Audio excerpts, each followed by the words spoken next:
So what I'm going to talk about a little bit is about 911, how to text to 911, and how we handle hearing impairment when they call into 911. And if you have questions, just yell them out to me. I will be more than happy to answer whatever I can. Just to tell you a little bit about me, I am Shannon White. I'm the training facilitator here for Chesterfield Emergency Communications. So we answer all the 911 calls and the non-emergency phone calls that come into Chesterfield, and we dispatch out fire, EMS, animal services, and also the sheriff's department. So that's a little bit about me. I have been doing this since the dawn of time, actually. So I have been here since 1999, so I'm coming up on my 24th year. Currently, I am doing all of the training for us. So I take all of the new hires, I teach them in an academy and get them ready to go out onto the floor. And then I also take care of our Thursday training that our dispatchers have to have every 3 weeks. I schedule that, program that, and get them ready for that. And I also run a state school 2 weeks out of the year where dispatchers from all over Virginia come, and we teach them some things to keep their state certification up. So that's a little bit about me. I do have a PowerPoint. We're going to see if I can get it to share to you guys. Sometimes it doesn't work so great. So let's see what we can do. Are you ready? Yes. Okay. Let go. All right. Let's see what it's going to do here. Did it work? I can see it. Good to me. Yeah. Great. Yay. That's the first time it's actually worked like it's supposed to. All right. So we're going to talk about text to 911. So text to 911 was funded with a grant from the Virginia 911 Services Board. The City of Richmond, Chesterfield County, and Henrico were all part of the grant to begin with. And this board assists with the development of statewide enhanced 911 plans. And a lot of it had to do with wireless 911s, voice integrated 911s, and any other future communications technologies that are going to access 911 as everything blows up, you know, everything changes. We can do new and better things all the time with our technology. So this particular board monitors trends and advancements in telecommunication technology, and it forecasts future needs for effective 911. So back then they were decided we need to be able to text to 911. Text had blown up. A lot of agencies weren't able to accept text to 911. Just to let you guys know, all of the major agencies in our area do accept text to 911. So that's Richmond, Henrico, Powhatan, all of the bigger agencies can accept text to 911. So this board assists with development, adoption, and publishing of standards for emergency services networks to make sure that the system will operate within the Commonwealth and the surrounding states. It also reports out annually to the governor, the Senate Committee on Finance, and Virginia State Crime Commission. The uniform theme for text to 911, though, is call if you can, text if you can't. So we do actually, when we start taking a text to 911, the very first question we ask, other than where is your emergency, is can you call us? Is it possible for you to call us? Text to 911 is only for an emergency and you are not able to call 911. If you are uncertain of your phone's ability to text, you need to call us. As of right now, we are not accepting images or videos. We're only accepting text, and we cannot accept text that is not in English. So we don't have anybody that can interpret those. So right now it has to be in English and it's text only.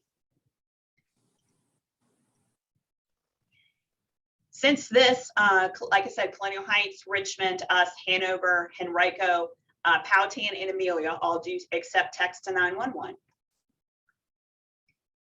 Call if you can, text if you can't. You can send a text message to 911 if you are deaf, hard of hearing, can't speak, or it is not safe for you to speak. You provide the exact location of the emergency in the text message itself. So if you text, you're actually going to need to tell us exactly where you are when you do text us. If you do not receive a reply back by text, or you receive a reply that texting is not available in your area, then that's when you need to make sure that you call 911. Do not text and drive. Do not send photos or videos. We can't take them right now. And I don't know if I really want us to ever be able to take them. Do not copy others on messages to 911. So if you text us and you also include somebody else in the text box, it's not going to go through correctly.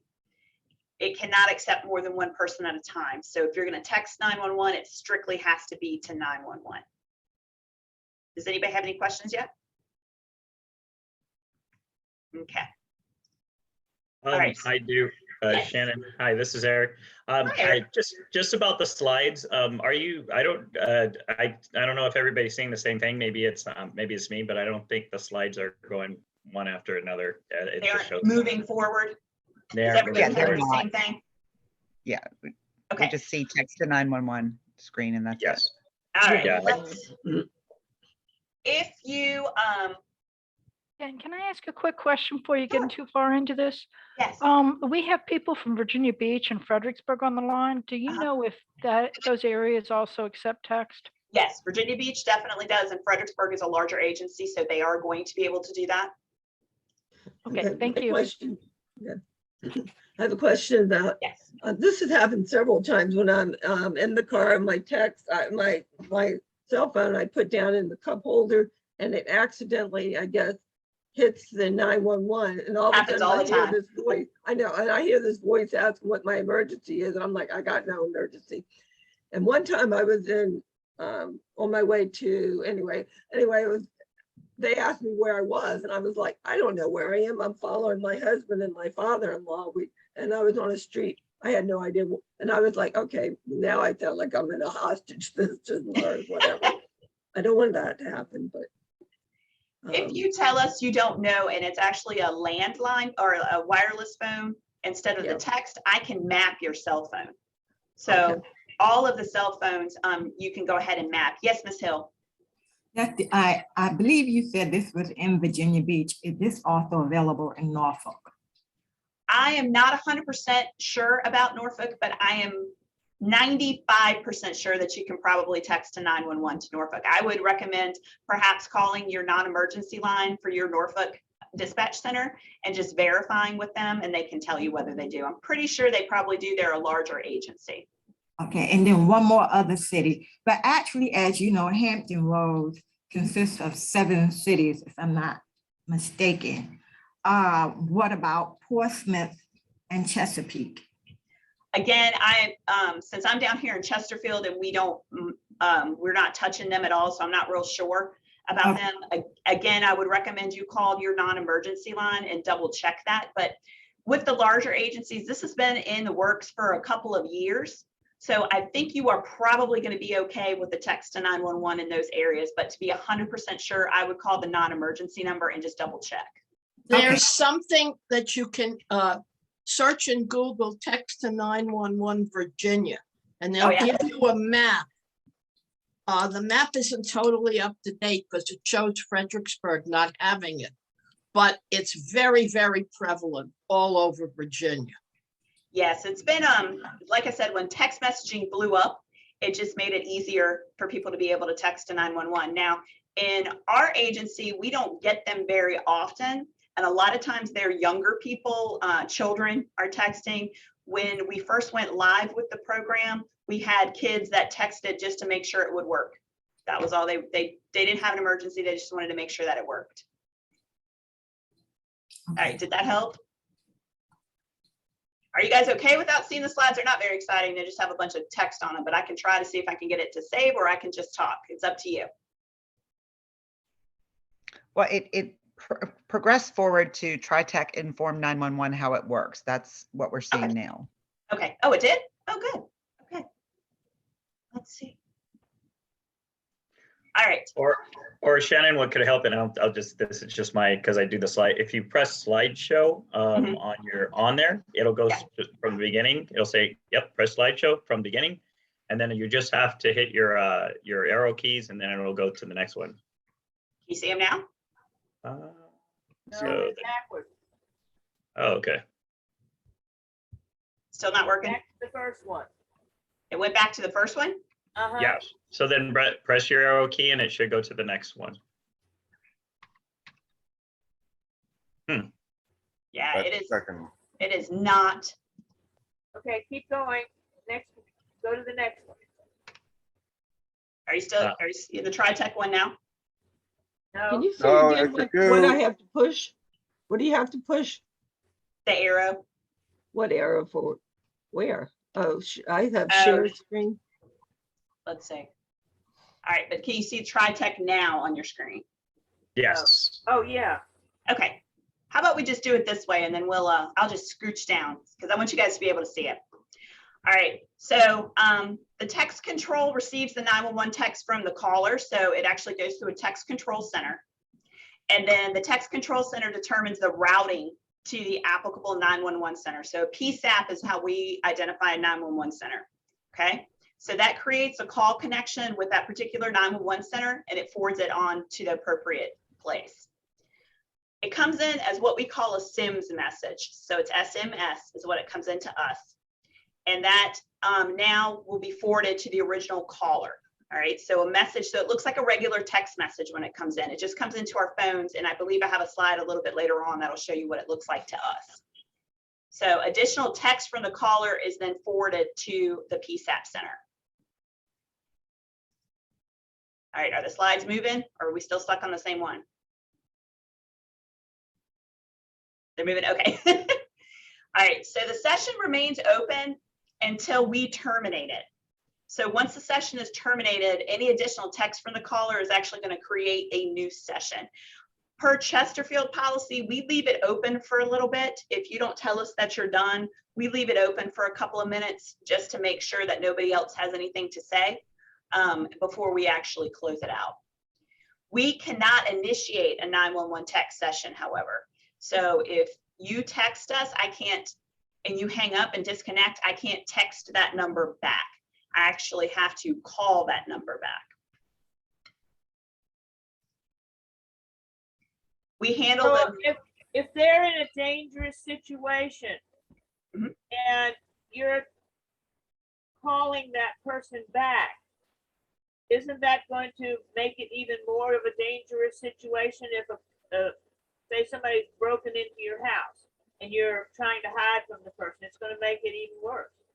It can do that. However, if I don't know where you are, I can't send help anyway. So that's one of the things, even with a 911 hang up call that we get, if we get those, we call them back. And our policy is to call them back 2 times. So if you call 911 and immediately hang up on us, we call you back 2 times. So if I don't know where you are or I can't locate you, then we are going to try to call you back, unfortunately. Okay. Okay, any other questions on that? All right, so again, the 911 messages are handled just like if you were calling 911. So for example, we do emergency medical dispatch here. So if you were calling 911 and you had a medical emergency, I'm going to ask the exact same questions that I would ask if you called in on the phone. So when a new 911 message is received by the phone system, it goes to whatever an ECO is, an emergency communications officer. That's what that means. So whatever dispatcher or emergency communications officer is logged in is going to get that call. Our phone system works in a rotation. So the person that has been sitting idle the longest is going to get the next phone call that comes in. So the 911 message is going to appear in our status window with a ringing status. So it's actually going to show that it's ringing to us and we have to actually physically touch it to get it to open that SMS message field. So this is what it's going to look like.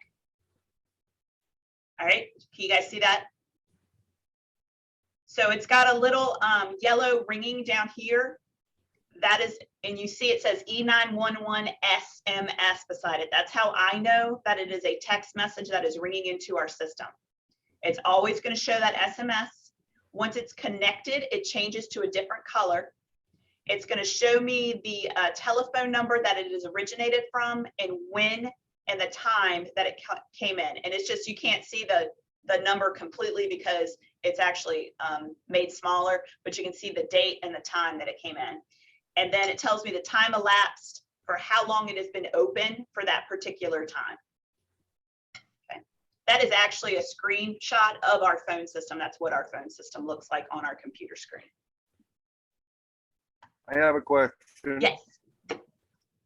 What, I guess, my question is, if you have a phone that does not show caller ID when calling out, do you still get that number, or how does that work? We will get that telephone number. So do you see where it says record not found at the top of the screen for the 303 number? That's the actual telephone number that's calling in. So if you do not have that caller ID, we'll still get the telephone number. We just might not get a name on it. When you Okay. call 911 itself, this whole screen will actually populate. That blue box where the telephone number is will actually populate with information. It will show a 911 call. And you know what, actually, if you want to hold on a second, let me grab a piece of paper and I'll hold it up to the camera and you guys can see what it looks like. I actually have it in my lab. So give me 1 second.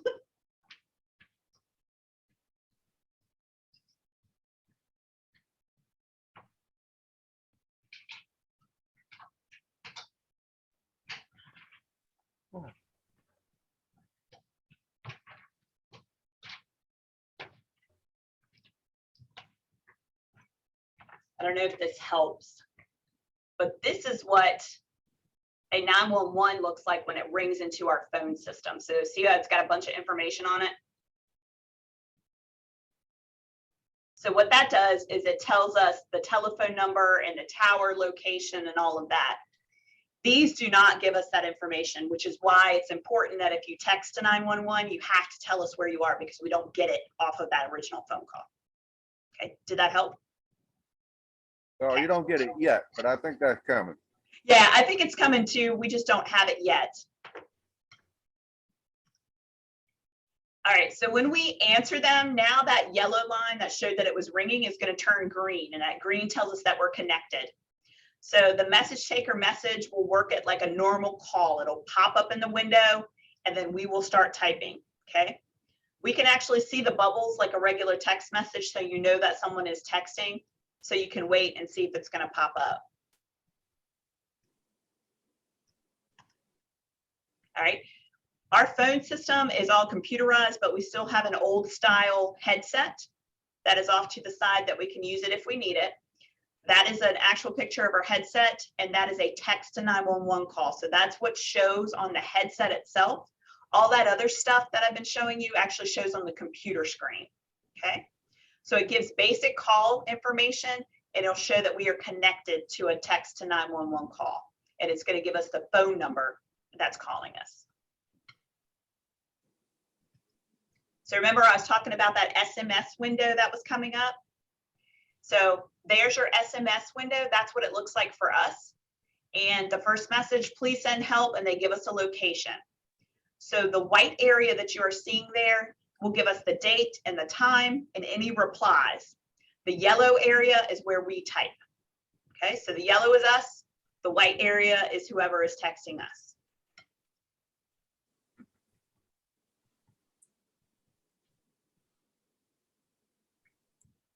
All right, we have some pre-programmed phrases that are pre-programmed into our system. The next slide will show you that. But as you can see in this one, it gives you the text case number 1 from West, please reply. And then that is a text that we sent. Chesterfield 911, can you safely call 911? Because that is exactly what we're going to ask every single time somebody texts us.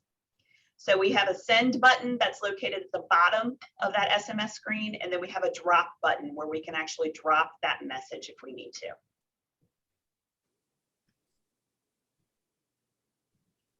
So the first reply message, like I said, is always going to be Chesterfield 911. We cannot change that. We are not going to change that. Everything that comes into us, we're immediately going to identify our agency, and we're going to ask, can they call us? Other replies are just regular text sent with a date and time.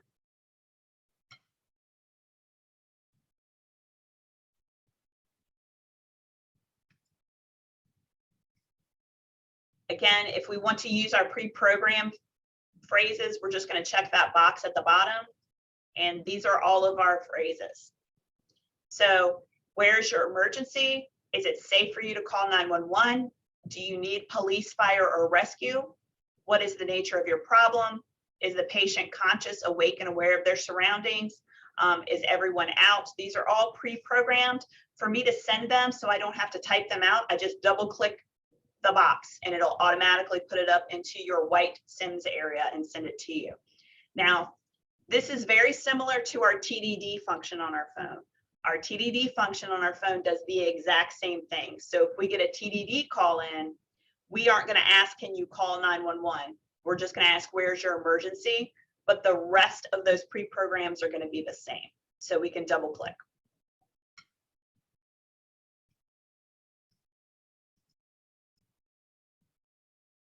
All right, so where's your emergency? Is it safe for you to call 911? Those are going to be the first ones that we're going to ask on everything.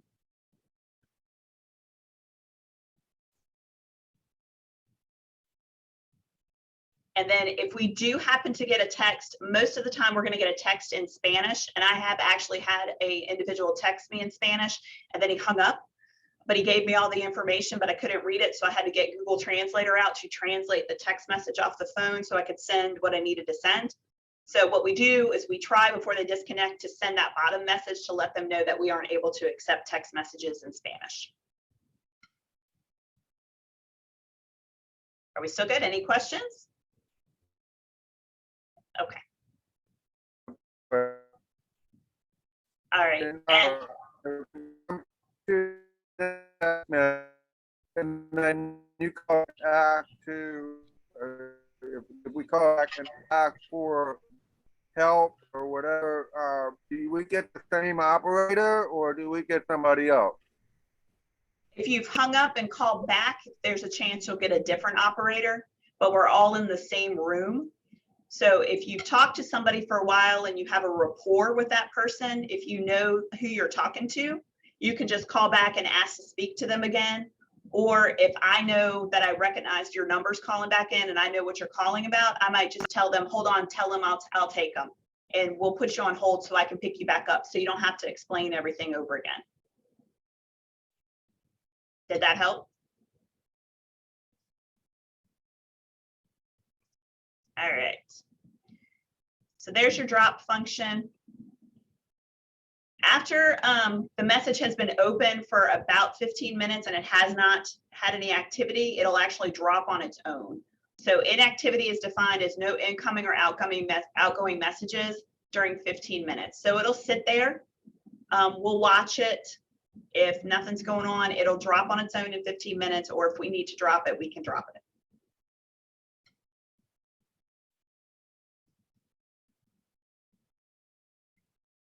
When we are on an active text to 911 call, we may need to look at the actual history. So what we can do is we can actually show the history of that call box. So we can go up to the top and we can see how everything has progressed through that meeting. If we need to, we can go ahead and hit the show and it'll give us the whole text history. Because when you're texting, it moves it up the screen. So if you need to see the whole screen, you're going to want to hit that show history so it drops it down so you can see everything.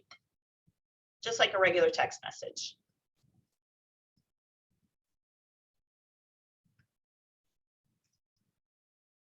And that's what it'll look like. So if we need to look at the history, it'll show you what you are currently asking, and then it's going to tell you everything else that went on in that conversation while we were chatting.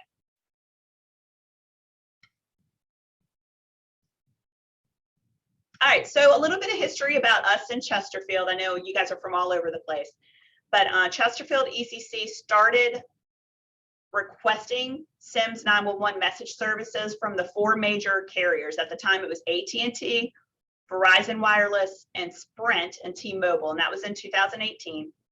And the first carrier to come online with this function was Sprint. And we got our first text to 911 call in March of 2018. So this tells you, it gives you a little bit of information about how many text to 911 calls we get versus how many people actually call 911. So in 2018, we got 149 text messages, but we got 164,000 911 calls. In 2019, the text messages rose to 218, but our voice messages also rose to 173. In 2020, we've jumped up to 252. And our voice calls weren't actually very much higher in 2020. And then in 2021, we've had 303 text messages and our voice calls are 176,000. Okay.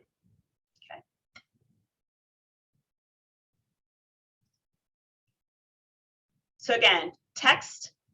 If you don't have a choice and you have to text, that's great. We prefer you to call if you can. If you can't, we want you to text. Okay. All right. Does anybody have any questions about anything I talked about in the PowerPoint? Does anybody have questions about how we handle a TDD call? Yeah, regarding TTP,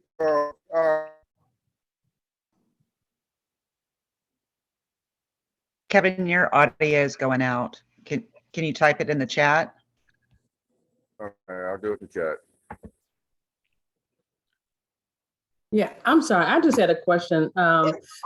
I had a question about, so when non-native speakers call in and you, well, I'm just saying, for example, a Hispanic person will call in and you're saying that you're not able to, you know, understand or speak, use their language. How are they assisted? Okay, that's with text to 911. We cannot text in another language. If you call in on 911 and you speak another language, we use something called the language line. The language line actually is a service that we use in Chesterfield County. If I can ascertain what language they do speak, I call and get an interpreter on the phone. And then I talk to the interpreter talks to the non-English speaking person, and we go back and forth that way. Okay. But as far as texting to 911, I don't have any way to translate text to 911 at this time. I'm sure in the future it'll come, but right now I don't have any way to do that.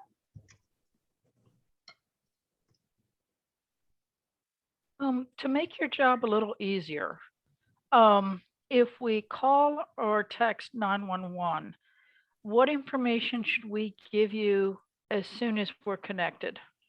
As soon as you are connected, I need the address.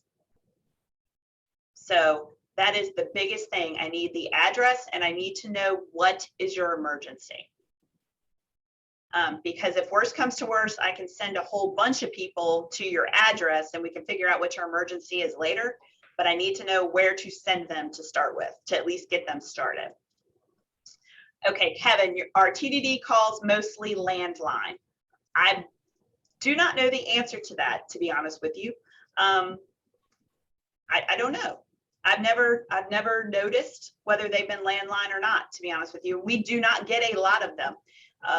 For me personally, in the whole time I've worked in 911, I think I've maybe taken one real TDD call. The rest of them normally come through Virginia Relay. Okay. Yay, Virginia Relay. Yeah, so smartphones have TTY capability too. I did not know that. Yeah, I knew that. Oh yeah, I didn't know that. All right, so no GPS info comes in with a text or a phone call. GPS info does not come through right now with a text. For a phone call, yes.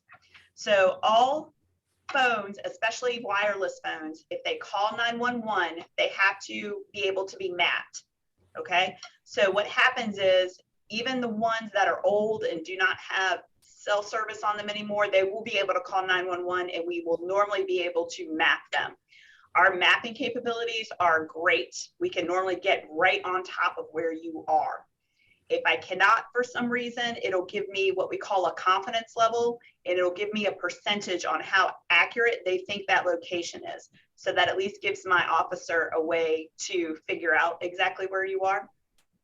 If for some reason I cannot map you, I can contact your carrier and ask for carrier information. I might ask for the person's name, all of that. Or I can look in our database. Our computer-aided dispatch system has great records. If you've called before, I can normally go ahead and pull you up. Yes, Ms. Hill. Yes. Will this PowerPoint presentation be available upon request if we would like to have it sent by email? Sure, you can email me. Okay, thank you. You're welcome. Another question. I have talked to several police officers here in northern Chesterfield, and they say that we are on your, I don't know what to call that, it's an emergency list, where we have a where somebody would have a knockbox, you know, where you would already have that code Yes. to open that door? Yes, if you contact us and you are in Chesterfield and you need to give me information about your house, where a key is hidden, if you have somebody that has a medical issue and they need to know that, then you can call our department and we will put something called a location alert on your house. And with the location alert, as soon as we type your address, we can, it'll pop that information up. I didn't know if anybody else was aware of that, but I just wanted to bring that up. Yeah, we can do that in Chesterfield, and I'm pretty sure probably other agencies can do it as well. So I got a question, people using WhatsApp or Messenger to text, yes, we will accept those as well.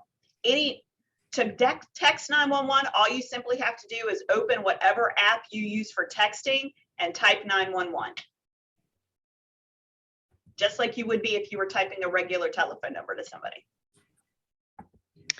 Shannon, we had a few people join a little bit into your presentation, so I just wanted to have you just share, if they are not in the Chesterfield and surrounding counties that you are, you know, speaking of and representing, just let them know, maybe repeat who they should reach out to find out if text to 911 services are available in their area. No problem. So if you are not in Chesterfield or around Chesterfield, I am not 100% sure who in the other parts of the state are accepting text to 911. So I don't want to misspeak on that. So I would encourage you to get the non-emergency telephone number for your local dispatch or police department and just simply call and ask them. That's why they're there. Call and ask them. Tell them you were learning about 911 and you wanted to see if this function was available in your area. It should not be a problem at all. But I'm pretty sure that most of the larger agencies are in the more metropolitan areas are most likely going to have this function.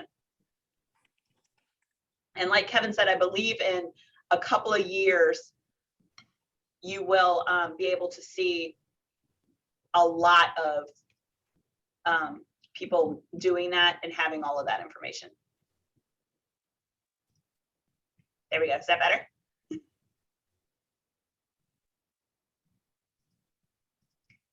Does anybody else have any questions for me? I can answer any 911 questions you got. Would you repeat what you said about the GPS? If I text into the 911 center, it doesn't automatically pick up my GPS, and you still ask me what is my location? Is that what you were saying? Yes. If you text me, I don't get it. So I'm going to have to ask you for it. So that's why I'm sorry. What about if I call in? If you call in from a wireless phone, what that does is that gives me the location to the tower site that you are calling from. We have a function on our phone called rebidding. All I have to do is click that button and it'll pull it up and map it for me. So I can pull it up and map it from that point. So you get a general idea of where the caller is, but not the Yes. specific. Well, the mapping system has gotten 110 times better than it used to be. So we can normally pinpoint you right on the address that you're at. Okay. So if we do map someone, we will come back and ask them, I am showing you at this area. Is this where you are? And they can tell us yes or no. When you indicate there were 166 calls or texts to 911 last year, what do you have any idea whether you all were able to successfully respond to what percentage of them, or you know, I'm just curious about the effectiveness of the, you know, of the text to 911 system? I unfortunately do not have that information. And like I said, a big bulk of our text to 911 seem to come from kids, smaller kids playing with it, trying to figure out how it works, things like that. I think I personally have only taken probably 2 real text to 911 calls, and those people were right on the money and were able to give me an address right off the bat.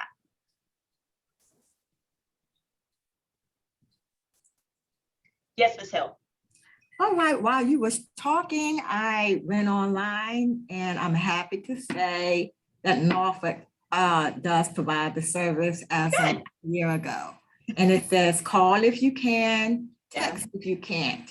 Norfolk introduces tech capability for 911, and that was on Wavy TV 10 a year ago. So we have that. Thank you. You're welcome. Anything else? Shannon, do you think, what do you think the awareness of being able to text to 911 is in the population? Do you all include information about it in your announcements or in your publications? Yes, when we first went to text to 911, they did a large push, especially on social media and also on the news services around here. In Chesterfield, we go out and do a lot of community education. When I go out and do community education, especially with kids, I have a 911 simulator. And what that is it's a cell phone that's attached to a little special computer. So kids can learn, and even adults, how to text 911 and how to call 911 appropriately. So it actually has a feature on it where kids can actually text and try to text me at 911. And I'm sorry, go ahead, Larry. No, I was just, would you kind of review what you were saying about TTY or TT, deaf people trying to use the system? How do you all handle those calls? And I don't know whether I wasn't hearing well or I didn't quite catch what you were saying about that. For using a TTY comes into us exactly like a text message does. And we handle it exactly like a regular 911 call. So when you call in and it's a TTY, then I'm going to ask, where is your emergency? And then I'm going to go through everything like I would with a regular call. But that system, that's an interpreter involved, right? No, it's a computer system. The TTY, we call them TDDs. So when we get a TDD call, it comes in onto our screen and we can actually type back and forth just like a regular text, but it's just coming in from a TDD system. So how would you handle a person who is blind and deaf? Like I said, we depend on Virginia Relay a lot. So if we have anything, I've had one of those in my career.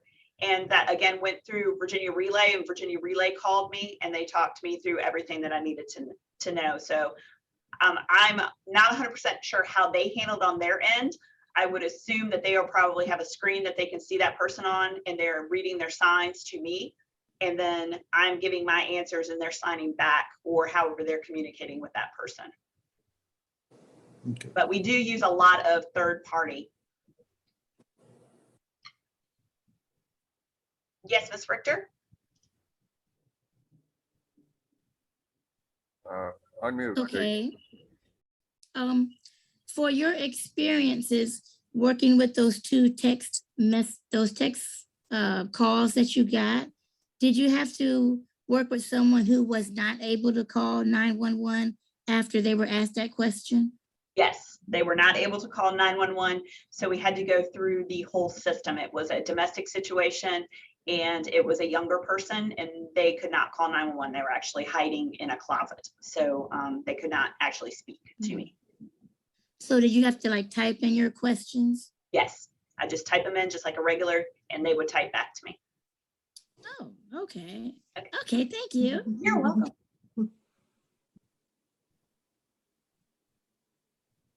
Anybody else got anything for me? Kevin, yeah, I have one other question. Okay. One thing that I wanted to find out, well, actually two things. Caption call phones, they work the same way as a regular phone, right? As far as getting your, because they show the text message on the screen for those, but that doesn't interfere with the 911 call coming in from either one of those, right? I don't believe so. I think it should work fine. I don't know if we've ever I've never troubleshooted it before, so I don't know. But I believe it should work as it's intended. Okay. The other question I have is, with the cell phone, you said earlier that even if the phone is inactive and it still has a SIM card, it still calls 911, even though no carrier on it. Yep. Yeah, that's Now, actually a will that federal also law. work with the text? Will that also work with the text part too, as far as No. that goes? No, it's only going to call 911. Okay. Yeah, it's not going to text, but it will call 911. That's every cell phone has to have the ability to call 911. So as long as it has juice in it and the battery, it'll call. Okay. Kevin, that brought up a good point. Shannon, is there a donation site for old cell phones? You know, if someone wants to donate to be repurposed and distributed to, you know, to anyone that may need them for that 911. We used to take them for our domestic violence coordinator, but I think she's been inundated with them right now. So I don't think that she has any openings for them. But if you live in Chesterfield, they will sometimes post that information out on their social media if they're taking anything like that. But I think the last time we tried to get her some, she said she had so many, she didn't require them right now. But I know some cell phone carriers will have boxes and things like that, that they will take them and donate them out. Yeah, and whatever area that you may be joining us from, that's a good thing to check with your local non-emergency number or police department, just to see if they are accepting donated phones. With the 3G transition, there may be a need for more updated models or something like that. So yeah, our forensics, or I'm sorry, our domestic violence lady always takes them from us. So that's who she normally gives them to them.